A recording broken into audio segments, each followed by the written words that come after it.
Sir, sino po sila, sir? Si Ronald. Okay, ito, AKA, ano ba na ito? Mas kilala. Gusto na lang. Okay, boss Mason. Okay. Boss Mas, ito, anong auto pa na itong dala natin, boss? Sige po. 1995 ESI EG9 inspired. EG9 inspired, okay. Yan, ito, syempre, shoutout tayo. Ito, Boss Ronald, syempre, representative.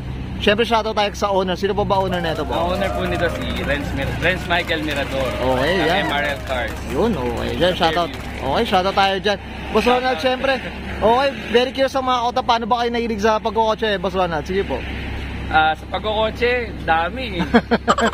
From old school, mga old Okay. schooler na kasama natin. Tapos, mga nami-meet natin sa mga Menjola Boys, kagaya. Yan, si mga auto, ito, medyo kasing hidarang ko to. At medyo dami namin kwento nito kagad.